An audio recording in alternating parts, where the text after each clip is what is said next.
next in the series of ASV podcast on a budget. I've got a great member today, Annette. She's had her hair coloured, you know what I mean, especially, do you know what I mean? So, as you know with these podcasts, it's all about just a dead unscripted chat, yeah, alright? So, what we want to find out is about you, your health and wellbeing journey. There's quite a few bits I'm going to kind of home into a little bit there for you. How long have you been a member here for, roughly? I'm guessing about 5 years, yeah. And purely because I've checked on my zone and I know I'm Hall of Fame, so yeah. that takes 4 years. Yeah. So I'm guessing about 5 years. Yeah. So we're going to go into your kind of career a little bit to start with, yeah? So you as a teacher, yeah, so just go through like your bit of your career to where it was and to kind of that journey as it come to at this point now. Okay, I actually started out in terms of professional life as a sports development coach. Yeah. Delivering PE in schools, absolutely loved it, and then thought, oh, do you know what, I want more than this, and I trained to be a teacher. I ended up actually teaching in secondary school, and I was school sports coordinator, teaching PE and all of that stuff. And one particular year we got a cohort of really low ability kids, and I ended up teaching English. Yeah. And then that just went on, and I was like English teacher for about 10 years, head of Key Stage 3. And I just got to a point where I'd kind of thought, I'm a little bit lost it. Like I was losing my roots. I was losing that passion and interest in sport and health. And all around me, I could see that there was a massive need for wellbeing in terms of the staff that I was working with, but also in terms of the students. And it just wasn't there. The framework wasn't there for mental health, physical health. And I wanted to do something about it. You know, I saw some horrific things going on around me. I, for one, struggled with mental health quite a bit towards the end of it, and that was another reason that I decided to move on. And as you know, I'm now a holistic therapist, and I've built my own business from all of that. Yeah. So let's just rewind to you know the PE side of things in schools, because obviously. I'm in education here, it's dual used, and I think we both kind of have the same mindset on how schools operated then, how they do now. There's probably a little bit of improvement, but not as much as it should be. So the old school PE teacher, I think it was very much kind of like your badminton, your table tennis, and you had kids who, probably it was quite capable of doing that, but you had quite a lot of kids who just didn't engage it. It just finds it boring doing stuff like that. Do you know what I mean? Where when you start to open up to like your HIT classes and kind of think out the box a little bit, and I think that's where maybe that passion maybe went from the sport and sports side for you, because the education side it becomes what I call it sometimes an exam factory. And absolutely, completely agree. It's not sometimes now it's not about, especially in secondary school. Primary schools I think they do really well. I think primary schools do a lot of sport, a lot of kind of school games stuff there, do you know what I mean, in that journey.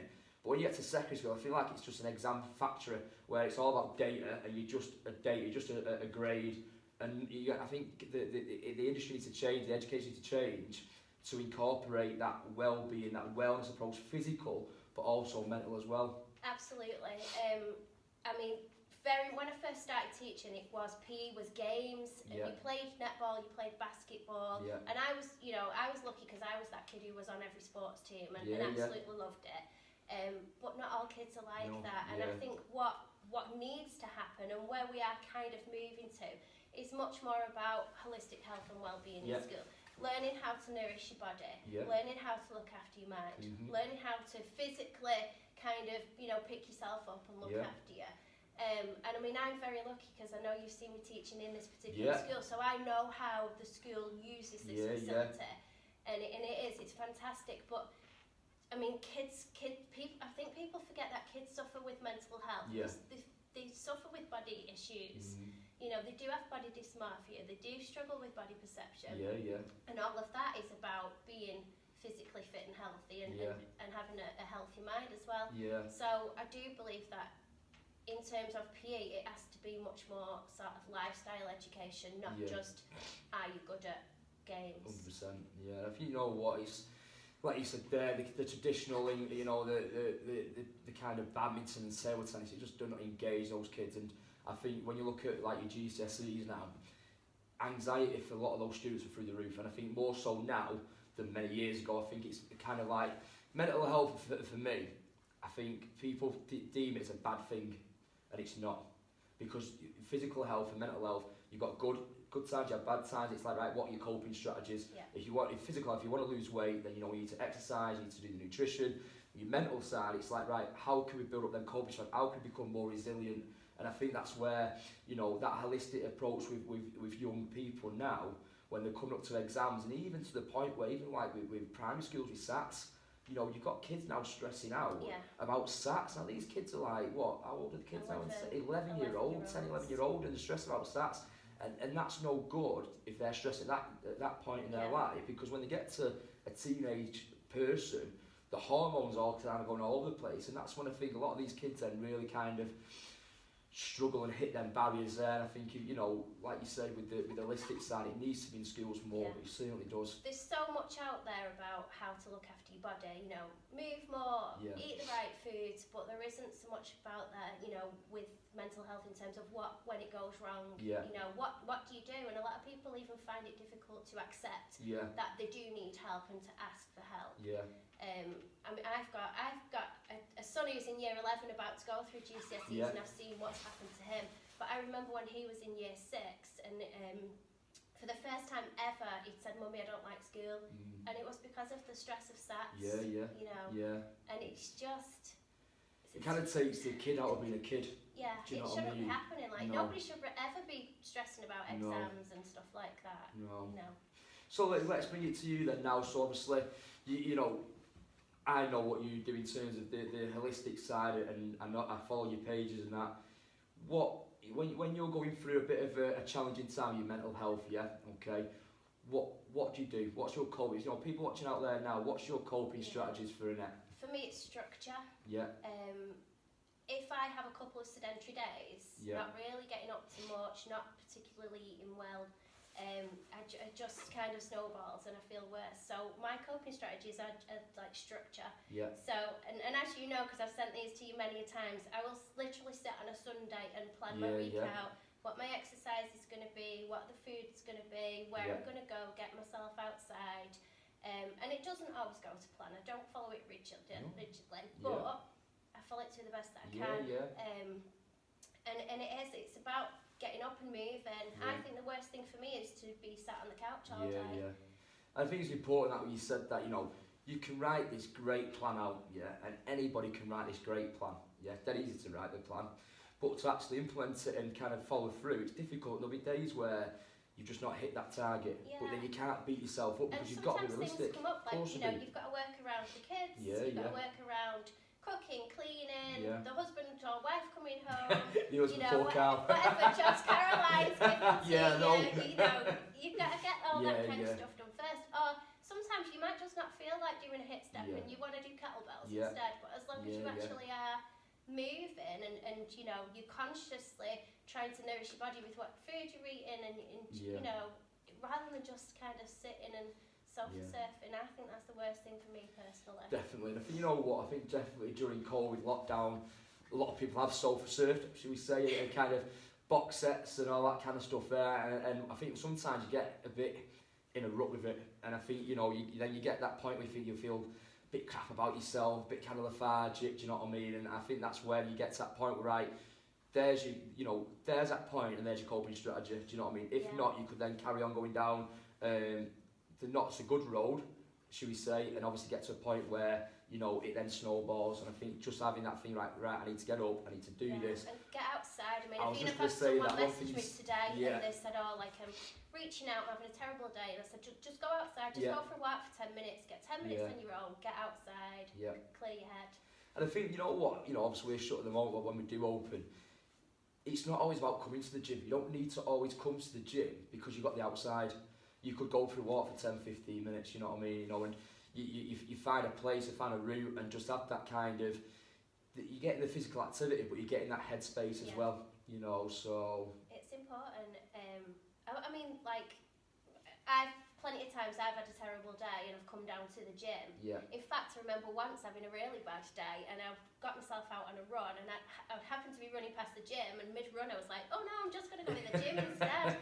Yeah. So rocked up in here, did something else and felt amazing from it, you know.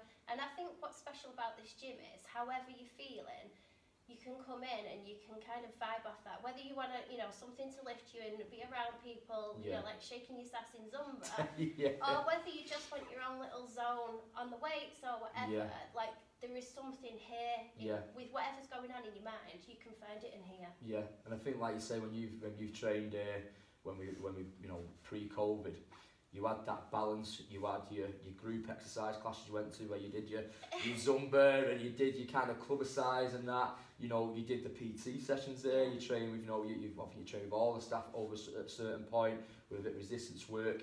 But then what I do also like is that you've done the family classes, and you are very much about, you know, you know, your daughter comes down, you do the Saturday morning clubber-size, and it's good family time for you two activity together, but also have a great time at the same, you know, at the way. Yeah, two things really. I love that I can be a role model through the stuff that you put on. I'm dead lucky, both of my kids have been part of community groups here, and also the classes, in terms of the family classes.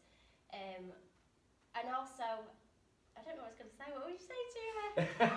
I just got off on one. Oh yeah, the lockdown, like, the stuff you've been doing online, that has lifted not just me, but the kids, because the kids have been there, you know, Zumba, clubber-size, rock box, everything. The kids have been doing it, and they find it highly entertaining, even hit step when I fall off the step and stuff. I think that's what I love about this place. You've got the classes, you know. I religiously had to do Zumba, and I had to spin every week. And I know you used to laugh at me because you're like, "Are you ready?" And I'm like, "Yeah." That's it. Even though I'm on a stationary bike, I am going to get to the top of the hill or to the moon or whatever before anyone else in that room. So you add all that, plus, you know, the personal training. I love that you can come in, you can get sort of a bit of an education, you can take it away, you can do your own things. I think like ASV is part of my life, like it just become ingrained, and it is part of, like, it's as important as going to work and everything coming here. And I love that because your ideals are aligned with my ideals. It's about making everyone a VIP, educating people, being part of the wider community, looking after kids and getting kids involved in health and sport. And it's just like everything that encompasses your ideal is aligned with me, and I think that's why I'm still here all this time later. So kind of like finishing off now, obviously, because, you know, we're about community and about supporting local businesses, and you're a member here, and you've just developed your own business. Well, you had it pre-COVID, and then obviously everything's kind of not ground to a halt because you kept it ticking over. Just tell people a little bit about what you do, what your business is there, and what you're looking to achieve out of it in the kind of the short term, obviously post-COVID, but then obviously moving forward. What's your dream right now? Oh my gosh. So, do you know what? I'm dead lucky because a lot of the members here do support me, and I'm really grateful for that. So, at the minute, I am a holistic therapist and massage professional, and that incorporates things like body massage, and whether that's what, you know, you come because you want relaxation, or you come because you've got twinges. I do loads of different types of massage.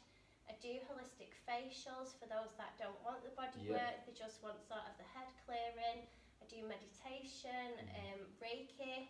Reiki's amazing. I know a lot of people don't really understand much about it, but a lot of my clients come for Reiki. So at the minute, it's very much individualised personal treatments, depending on what you come, you know, how you present to me.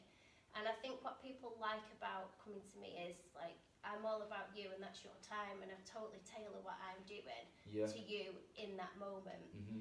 Moving forward, the real dream is to have like a holistic centre, you know, where I kind of look after the whole mental, physical health and well-being.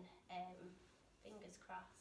I don't know how long it'll take, but listen, everyone, you've always got to have a goal in mind. You know, I've still got a goal in mind for this place. You know what I mean? You know, I've done so much, but there's so much more what can come. You know, and I think with the right people around you, you know, and the right mindset, anything's possible, definitely. Yeah, the vision's there. It's just not right now with COVID. I had planned last year to do workshops and sort of educational days and things like that. Retreats. I've also done a lot of corporate work. Yeah. It's just not happening at the minute, but it will. It will do. We'll get there. Will. Yeah. So, Annette, thank you very much for your time. Yeah, I think we've kind of put the world to rights. But no, thanks for your time, and everyone follow your Facebook page, which is Yellow Holistic Health. There you go.